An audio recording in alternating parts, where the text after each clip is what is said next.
Isaiah 5. Now I will sing for the one I love a song about his vineyard.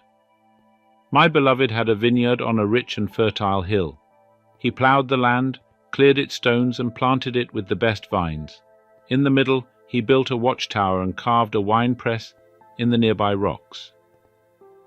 Then he waited for a harvest of sweet grapes, but the grapes that grew were bitter.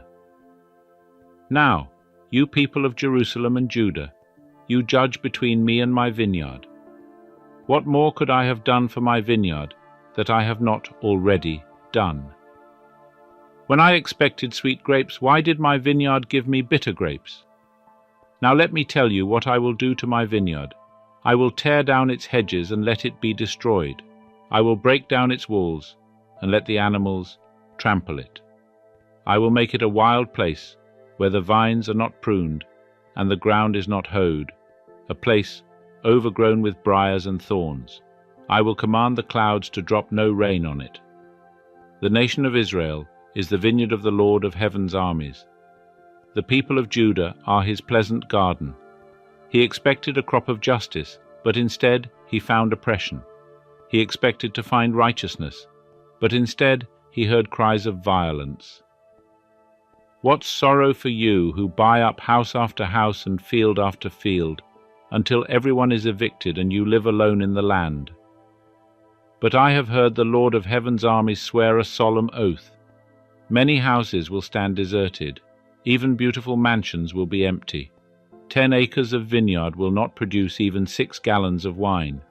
10 baskets of seed will yield only 1 basket of grain.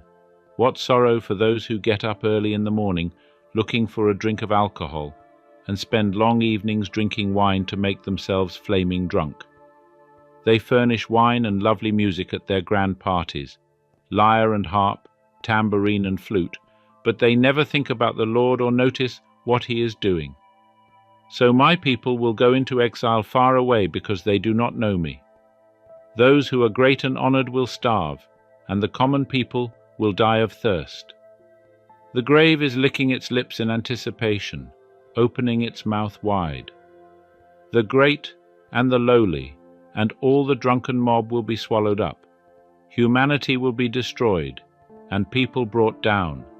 Even the arrogant will lower their eyes in humiliation. But the Lord of heaven's armies will be exalted by his justice. The holiness of God will be displayed by his righteousness. In that day, lambs will find good pastures, and fattened sheep and young goats will feed among the ruins. What sorrow for those who drag their sins behind them with ropes made of lies, who drag wickedness behind them like a cart. They even mock God and say, "Hurry up and do something. We want to see what you can do. Let the Holy One of Israel carry out his plan, for we want to know what it is." What sorrow for those who say that evil is good and good is evil, that dark is light and light is dark, that bitter is sweet and sweet is bitter. What sorrow for those who are wise in their own eyes and think themselves so clever.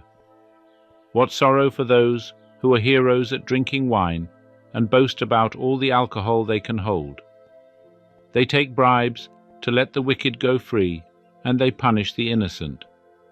Therefore, just as fire licks up stubble and dry grass shrivels in the flame, so their roots will rot and their flowers wither. For they have rejected the law of the Lord of heaven's armies. They have despised the word of the Holy One of Israel. That is why the Lord's anger burns against his people, and why he has raised his fist to crush them.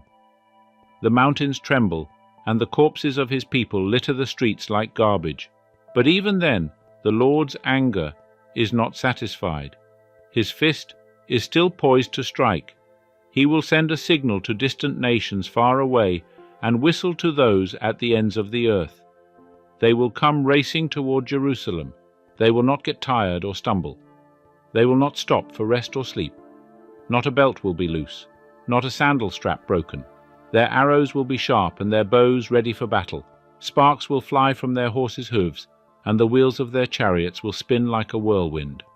They will roar like lions, like the strongest of lions. Growling, they will pounce on their victims and carry them off, and no one will be there to rescue them. They will roar over their victims on that day of destruction like the roaring of the sea. If someone looks across the land, only darkness and distress will be seen. Even the light will be darkened by clouds.